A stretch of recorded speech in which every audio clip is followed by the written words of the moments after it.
রবি ঠাকুরের একটা কথা আছে যে তুমি পরিবর্তনকে অ্যাকসেপ্ট করা শিখো। তো পরিবর্তনকে যে আসলে স্বীকার করতে জানে আমার মনে হয় যে সে সামনে অনেক দূর আগাতে পারে। ছেলেদের আসলে একটা জিনিসই সুন্দর, সেটা হচ্ছে পার্সোনালিটি। আলহামদুলিল্লাহ ভালো আছি। আজকে আমার এই অ্যাওয়ার্ডটার ক্যাটাগরি হচ্ছে নিউ রাইজিং অ্যাক্ট্রেস হিসেবে আমি আমার রিসেন্ট একটা ভূত শাশুড়ি নামের দীপ্ত টেলিভিশনে একটা নাটক ছিল সিঙ্গেল, আলবি ভাইয়ার এগেনস্টে ছিলাম।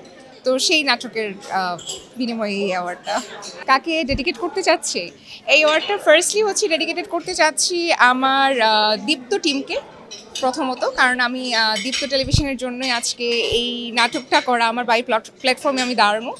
এবং দেন হচ্ছে আমি এটাকে বলতে চাই গ্রিনলিফকে অনেক থ্যাঙ্কস জানাতে চাই, এবং আমার যারা মিডিয়াতে অনেক বন্ধু বা আমার শুভাকাঙ্ক্ষী যারা আছেন যাদের জন্য আমি আজকে এই জায়গায় দাঁড়ানো, সবাইকে আমি এটা ডেডিকেট করতে চাই। অ্যান্ড অলসো মাই মম। আমার এই জার্নি বা এই জায়গাটাতে আজকে আসার সবচেয়ে বড় ভূমিকা রাখেন আমার মা। আমি সবসময় বলি যে আমার মা আমাকে সবসময় ইন্সপায়ার করেন অনেক সব কিছুতে, অনেক সাহস যোগান। সবসময় বলেন যে না তুমি পারবে, তুমি চলতে থাকো, তোমার লাইফে সামনে এগোতে থাকো, কিছু একটা অবভিয়াসলি করতে পারবে। এবং এই মিডিয়া লাইফে আমার মা আমাকে অনেক সাপোর্ট করেন। সো আজকে সবটুকু বলবো যে all credit goes to my mom. মিডিয়াতে কাকে অনুসরণ করি, আমার মিডিয়াতে আসলে জয়া আহসান ম্যাম হচ্ছেন আমার আইডল। তো আমি চেষ্টা করি যে ওনার থেকে যদি কিছু শেখা যায়, ওনাকে একটু অনুসরণ করার চেষ্টা করি আমি।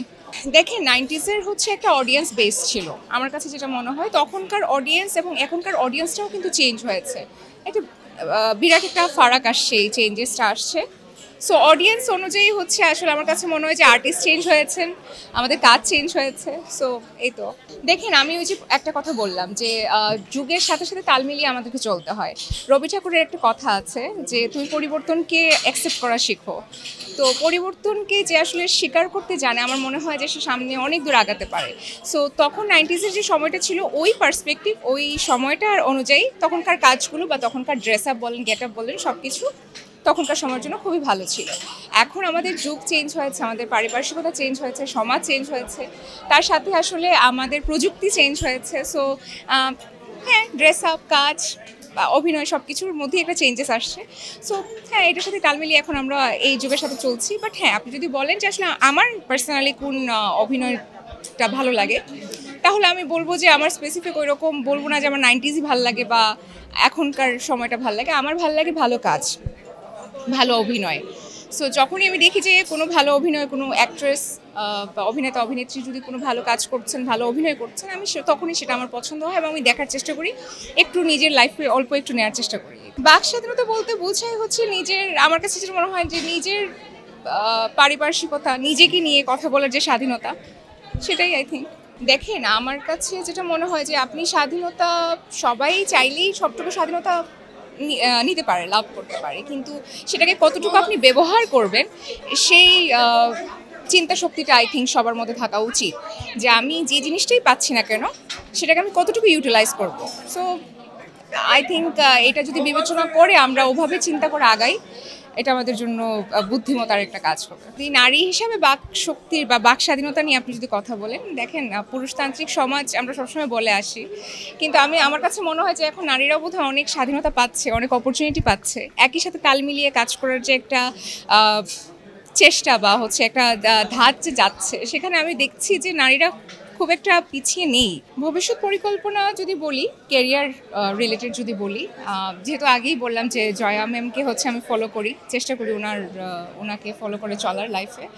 সো উনি এখনও এই বয়সেও যে স্ক্রিনে আছেন, তো আমারও খুব ইচ্ছা যে আমিও অনেক বয়স অবধি স্ক্রিনে থাকবো, কিছু ভালো কাজ করে যাব, ক্যারেক্টার আর্টিস্ট হব অ্যাটলিস্ট। হ্যাঁ, নিজের বিজনেস করার ইচ্ছা, যেহেতু পড়াশোনা করেছি ফ্যাশন ডিজাইনিংয়ে, আর একটা ব্যবসা নিয়ে আমার সবসময় আগাগোড়ায় খুব ইচ্ছা ছিল যে আমি বিজনেস করব, নিজের একটা কিছু থাকবে। তো ওইটা অবভিয়াসলি তার পাশাপাশি থাকবে আর কি। কেন যদি বলি, আমি আসলে খুব শান্তপ্রিয় একটা মানুষ, আমি খুব সিম্পলি থাকতে পছন্দ করি। আমার ছোট্ট সংসার, আমার মা, আমি খুব হ্যাপিলি, আমার কাছে মনে হয় সিম্পল লাইফটা লিড করা অনেক ইজিয়ার। সো আমি লাইফটাকে কমপ্লিকেটেড করতে চাই না, সো এই জন্যই আমি রাজনীতি করতে চাই না। কাজের ক্ষেত্রে যদি বলি, আমি তো এখন আসলে একদমই রাইজিং একজন অ্যাক্ট্রেস।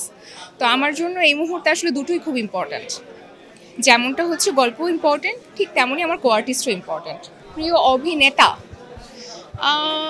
অভিনেতা যদি বলি, বাংলাদেশে মোশাররফ স্যারকে আমার খুব ভালো লাগে, চঞ্চল স্যারকে অনেক ভালো লাগে, তারেক আনাম স্যারদের অভিনয় খুব ভালো লাগে। অনেকেই অনেকেই আছেন আসলে যাদের অভিনয় খুব ভালো লাগে। আমি কোনো একটা আমার প্রজেক্টে ইনভেস্ট করব যেটা দিয়ে আমি স্ক্রিনে কাজ করতে পারবো, কারণ আমি এখানেই ক্যারিয়ারটা এখন এখানেই ফোকাসড এবং এখানে আমি ক্যারিয়ার করতে চাই, দ্যাটস ওয়াই। সাকিব খান হচ্ছেন আমাদের দেশের সুপারস্টার, আর আমি হচ্ছে নিজেকে মনে করি না যে আমি এখনও কমার্শিয়াল কাজ করার জন্য যোগ্য বা আমি মেন্টালি রেডি। সো সেই ক্ষেত্রে আমি অবভিয়াসলি হচ্ছে যেহেতু নাটকের জগতের মানুষ, আমি অভিনয়ের জগতের মানুষ, শুধু ওইটুকুতেই আছি। তাই সেক্ষেত্রে আমি নিশো ভাইয়াকে প্রেফার করবো। গিভেন টেকের যদি ব্যাপারটা বলেন, এটা এখন পর্যন্ত আলহামদুলিল্লাহ আমাকে ফেস করতে হয়নি। আর সামনে যদি আসে সেটা আমার মনে হয় যে আমি খুব স্মার্টলি হ্যান্ডেল করতে পারবো। আমি চাই না যে কারোর সাথে দুর্ব্যবহার করে হচ্ছে সম্পর্ক নষ্ট করতে। সেই ক্ষেত্রে আমি সুন্দরভাবে জিনিসটাকে বুঝাবো, সে যেই আমাকে অফার করুক না কেন আমি বলবো যে সম্পর্ক না নষ্ট করে আই থিঙ্ক আমাদের কাজ না করাই ভালো হবে। সো ওভাবেই ডিস্টেন্স মেনটেন করেই আর কি কাজ করা। ছেলেদের আসলে একটা জিনিসই সুন্দর, সেটা হচ্ছে পার্সোনালিটি। বিয়ের জন্য আপাতত আমি কাউকে খুঁজতেছি না, কারণ হচ্ছে আমি চাচ্ছি যে আমি নিজেই অতটুকু ক্যাপাবল হই যেন বিয়ে না করে অ্যাটলিস্ট লাইফ লিড করা যায়। আমার কাছে মনে হয় যে একটা মেয়ের আগে নিজস্ব কিছু পরিচয় থাকা উচিত, নিজস্ব ব্যাংক ব্যালেন্স থাকা উচিত, নিজের একটা জায়গা থাকা উচিত যেখান থেকে আসলে ওই ডিপেন্ডেন্সিটাই যেন না আসে, ওই মেন্টালিটি যেন না আসে যে আমার হাজব্যান্ডের কত টাকা আছে ব্যাংকে সেটা কাউন্ট করে বা ওই হিসাবটা মাথায় রেখে আমাকে বিয়ে করতে হবে। আচ্ছা, যদি আমার কাছে অনেক থাকে তাহলে আমি কেন আবার অনেকের কাছে যাব? তখন তো আমি চাইবো যে আমার যেহেতু অনেক আছে তাহলে আমি দেখি যে একটু নর্মাল কারোর সাথে একটা সুন্দর করে একটা সুন্দর লাইফ লিড করা যায় কিনা, তাই না? অনেকের সাথে অনেক তো আসলে ব্যালেন্সটা হয় না, অনেকের সাথে কমটা ব্যালেন্স হয়। আমার পরিচয়, আমার নাম যদি বলি সঞ্জিদা তাসনিম চৌধুরী। আমার পরিচয়ের হিসাব যদি বলি, আমি একজন অভিনেত্রী এবং পাশাপাশি উপস্থাপিকা, তার পাশাপাশি ডান্স নিয়েও একটু কাজ করছি অল্প স্বল্প। এই তো দেখুন, আমার কথা হচ্ছে যে বিগ স্ক্রিন নিয়ে যদি কথা যেহেতু উঠলোই, আমি প্রথমেই বলেছিলাম যে আমি আসলে কমার্শিয়াল কাজ করার জন্য এই মুহূর্তে রেডি না। আমার কাছে মনে হয় যে এটার জন্য আরও অনেক বড় প্রিপারেশন বা আরও অনেক যোগ্য হওয়া উচিত, যেটা আমার কাছে মনে হয় যে এখন আমার মধ্যে কমতি আছে। আর একটা হচ্ছে যে হ্যাঁ, বিগ স্ক্রিনের কাজের কথা যদি বলি তাহলে আমি ওটিটির কাজগুলো করতে চাই। আমি অনেক ইচ্ছা আমার ওটিটির কাজগুলো আমি করবো। তো সেই ক্ষেত্রে আসলে ওটিটির যেই প্ল্যাটফর্মটা আসলে আমরা দেখে আসছি, সেটা নেটফ্লিক্স বলেন, প্রাইম বলেন, অ্যামাজন প্রাইম বলেন, বা হইচই বলেন, চরকি বলেন, আমাদের দেশের যে বঙ্গ বা আদার্স যে জায়গাগুলো প্ল্যাটফর্মগুলো আছে, সবগুলো না তাদের মান রক্ষা করেই কাজ করে যাচ্ছে। তো আমার দেশের হিসেবে আমার দেশের বাজেট, আমার দেশের গল্প, আমার দেশের যে একটা পরিধি, সেখান থেকে আমরা চেষ্টা করব যে সর্বোচ্চ ভালোটুকু প্রোভাইড করার জন্য আমাদের অডিয়েন্সের জন্য। আর বহির্বিশ্বের কথা যদি বলি, আসলে টক্কর দেওয়ার জন্য আসলে ওই পরিমাণ আসলে একটা শক্তি তো থাকা দরকার হয় সবার।